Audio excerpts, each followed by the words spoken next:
Assalamualaikum warahmatullahi wabarakatuh. Saya Wanda Anissa Nur Cahyani, NPM 20160092, PGSD 2A, ingin menjelaskan materi Sosial Budaya dan Teknologi bab 1, yaitu tentang konsep dasar lahirnya pendidikan lingkungan sosial dan budaya teknologi. Pendidikan lingkungan sosial, budaya, dan teknologi merupakan salah satu mata kuliah umum yang hasil gabungan dari mata kuliah ilmu alamiah dasar, ilmu sosial dasar, dan ilmu budaya dasar. PLSBT merupakan studi telaah terhadap masalah-masalah kealaman, sosial, dan kejiwaan dalam perspektif pendidikan untuk dicarikan alternatif pemecahannya. Melalui ini, permasalahan tidak hanya didekati dari segi alternatif pemecahan masalahnya saja, tetapi dari segi pendidikannya yang hendak menanamkan kepada mahasiswa. Perkembangan masyarakat yang dari waktu ke waktu semakin kompleks, ruwet, rumit, dan pelik, banyak menimbulkan masalah, sehingga perlu dengan seksama mencermatinya. Contohnya, masalah urbanisasi dari masyarakat desa ke kota yang berdampak kompleks terhadap penyediaan lapangan kerja. Pendidikan lingkungan sosial budaya teknologi muncul secara garis besar didukung oleh dua latar belakang, yaitu 1. Perkembangan ilmu pengetahuan yang dari waktu semakin cepat, banyak, dan terspesialisasi. 2. Perkembangan masyarakat yang dari waktu ke waktu semakin kompleks, ruwet, rumit, dan pelik. Dari hasil pemikiran manusia yang menyeluruh, mendasar, dan spekulatif berupa filsafat, lahirlah 3 rumpun ilmu. 1. Ilmu-ilmu kealaman. 2. Ilmu-ilmu sosial. 3. Ilmu-ilmu budaya. Dari ketiga rumpun tersebut diwujudkan menjadi 3 MKUD, yaitu 1. Ilmu alamiah dasar, 2. Ilmu sosial dasar, dan 3. Ilmu budaya dasar. Adapun tugas dari ketiga MKUD tersebut ialah IAD, bertugas menawarkan alternatif pemecahan masalah yang timbul dalam lingkup kealaman, misalnya banjir, pencemaran atau polusi, dan sebagainya, dengan menggunakan pendekatan interdisipliner dan multidisipliner. IIS bertugas menawarkan alternatif pemecahan masalah yang timbul dalam lingkup sosial, misalnya kriminalitas, kemacetan lalu lintas, dan sebagainya, dengan menggunakan pendekatan interdisipliner dan multidisipliner. IBD bertugas menawarkan alternatif pemecahan masalah yang timbul dalam lingkup kebudayaan, kejiwaan, misalnya metalitas, disiplin, dan sebagainya, dengan menggunakan pendekatan multidisipliner. Pendidikan lingkungan sosial budaya teknologi itu sendiri berfungsi untuk merekatkan dan melahirkan kebersamaan dalam hal memecahkan masalah-masalah dalam berbagai disiplin ilmu. Dengan PLSBT terdapat macam-macam pendekatan, yakni pendekatan interdisipliner, pendekatan multidisipliner, pendekatan transdisipliner, dan pendekatan cross-disipliner. Tetapi di dalam mata kuliah PLSBT, pendekatan yang digunakan ialah pendekatan interdisipliner dan pendekatan multidisipliner. Pendidikan lingkungan sosial budaya dan teknologi sebagai mata kuliah dasar umum bertujuan 1. Meningkatkan kesadaran diri selaku makhluk Tuhan dalam mendekatkan diri kepadanya melalui hubungan sesama manusia dan lingkungan alam. 2. Meningkatkan kesadaran diri selaku makhluk sosial, budaya, dan bagian yang tak terpisahkan dari alam sekitarnya. 3. Meningkatkan kesadaran lingkungan dalam mengembangkan kehidupan yang selaras, serasi, dan seimbang dalam lingkungan hidup. 4. Meningkatkan melek iptek dalam menerapkannya secara selaras, serasi, dan seimbang dengan lingkungan hidup untuk mempertahankan kelestarian kehidupan umat manusia serta kehidupan pada umumnya. 5. Meningkatkan kepekaan dan keterbukaan terhadap masalah lingkungan, sosial, budaya, dan teknologi serta bertanggung jawab dalam memecahkan masalah tersebut. Pendidikan lingkungan sosial budaya teknologi adalah sebuah kajian atau sebuah studi tentang masalah-masalah sosial, budaya, dan teknologi. Pemahaman dalam konteks ini penting untuk mendukung di mana letak PLSBT dalam konteks kajian keilmuan yang akan melibatkan banyak disiplin ilmu. Paling tidak akan melibatkan dari berbagai dimensi atau sisi kehidupan. Selanjutnya bab 2 tentang kedudukan manusia sebagai makhluk individu dan sosial. Manusia sebagai makhluk individu diartikan sebagai perseorangan atau sebagai diri pribadi yang merupakan makhluk yang diciptakan secara sempurna oleh Tuhan Yang Maha Esa.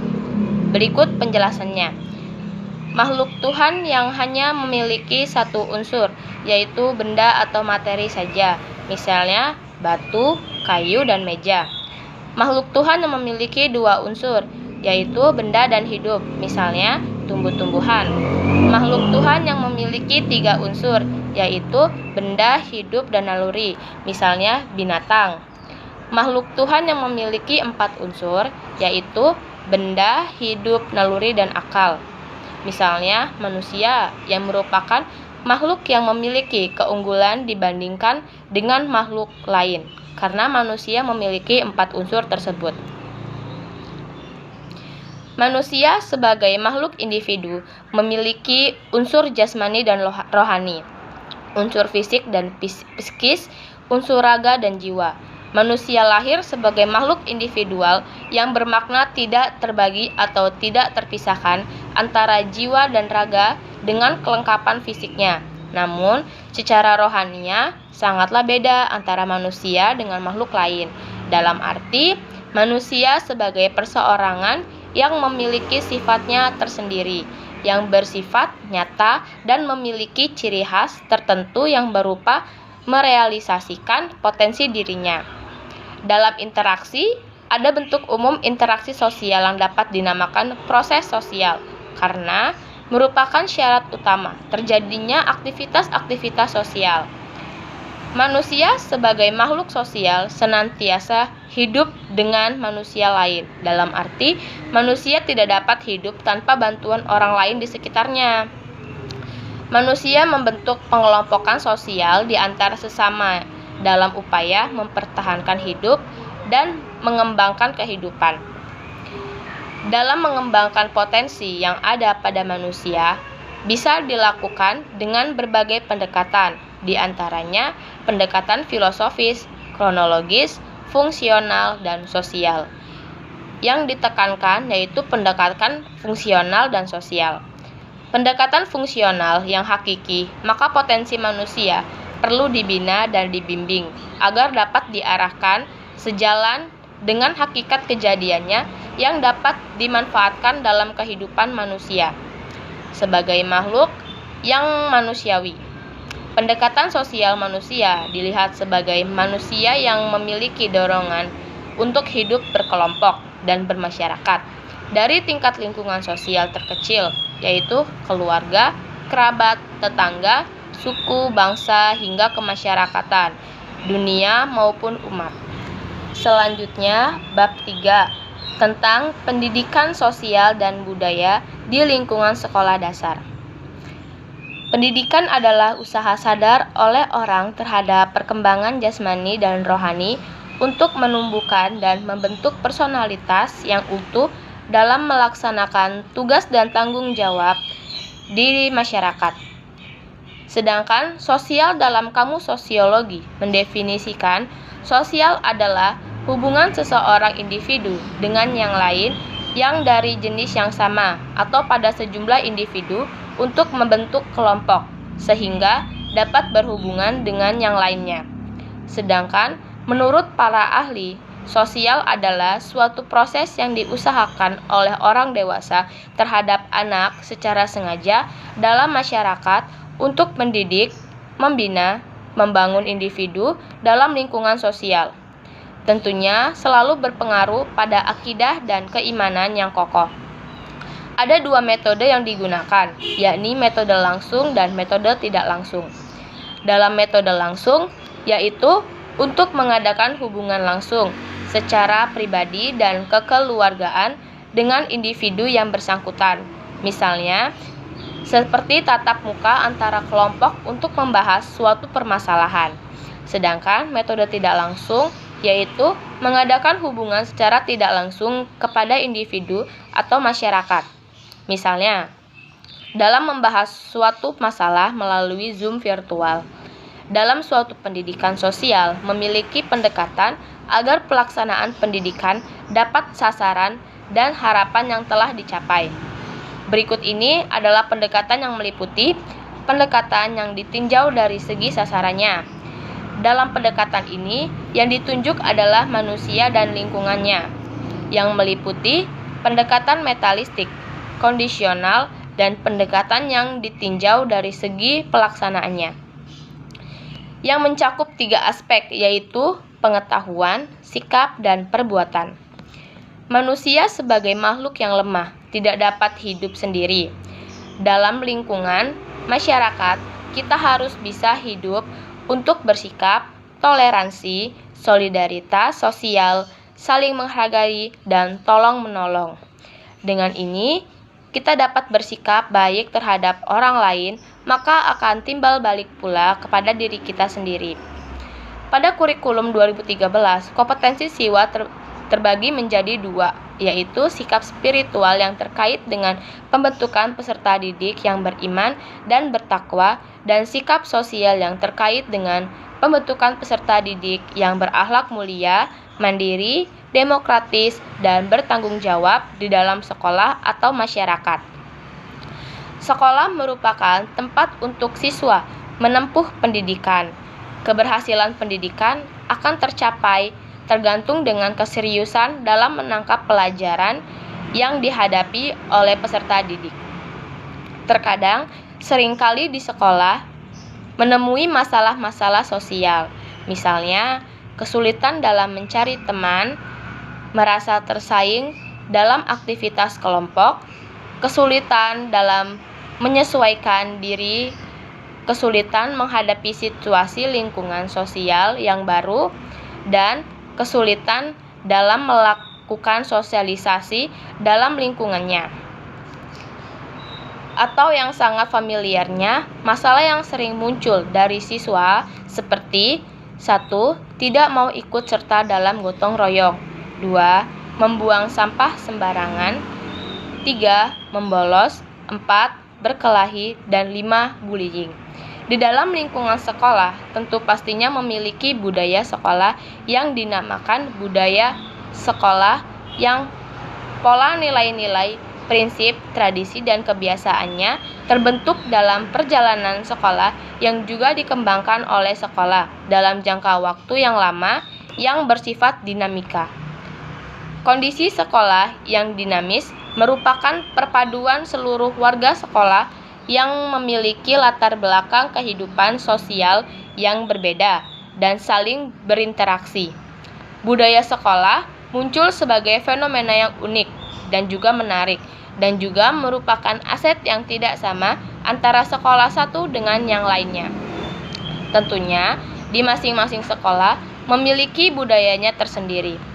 Ada 3 budaya yang perlu dikembangkan di sekolah, yaitu kultur akademis, kultur sosial budaya, dan kultur demokratis. Kultur akademis tertuju pada setiap tindakan, keputusan, kebijakan, dan opini yang didukung dengan dasar akademik yang kuat. Artinya, budaya akademis dipahami sebagai satu totalitas yang memiliki ciri bersifat kritis, objektif, analitis, kreatif, dan lain-lain.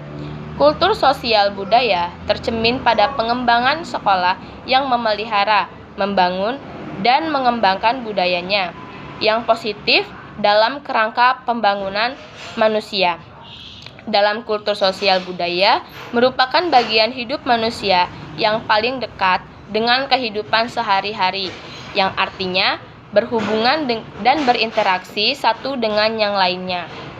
Kultur demokratis menampilkan corak berkehidupan yang mengakomodasi perbedaan secara bersama untuk membangun kemajuan suatu kelompok.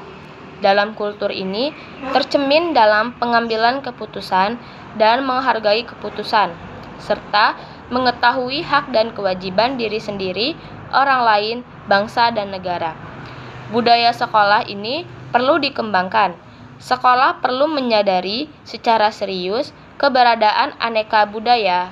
Sekolah dengan sifat yang ada, dengan visi dan misi sekolah yang mengangkat persoalan mutu, moral, dan multikultur. Budaya yang berkembang mendukung lahirnya rasa tanggung jawab, kebersamaan, saling menghargai, kesetiakawanan, kedisiplinan, dan gemar membaca di kalangan siswa melalui program pembinaan, pembentukan kelompok, teman sebaya, penempatan jadwal kunjungan ke perpustakaan, dan pemberian penghargaan siswa dan guru yang rajin serta aktif. Untuk mengembangkan budaya mutu dalam sekolah, memegang peranan penting dalam usaha menciptakan tujuan dengan sumber daya yang terbatas untuk mencapai hasil yang lebih tinggi, dengan memasukkan yang relatif sama. Sebagai siswa juga perlu diajak dan diberitahu budaya yang lain, agar mereka mengerti secara mendalam dan akhirnya dapat menghargainya. Selanjutnya, bab 4 tentang nilai dan moral dalam lingkungan sekolah dasar. Menurut Robert M.Z. Lawang, nilai adalah gambaran mengenai apa yang diinginkan, yang pantas, yang berharga, yang mempengaruhi perilaku sosial dari seseorang yang memiliki nilai. Nilai mempunyai berbagai makna, sehingga sulit untuk menyimpulkan secara komprehensif.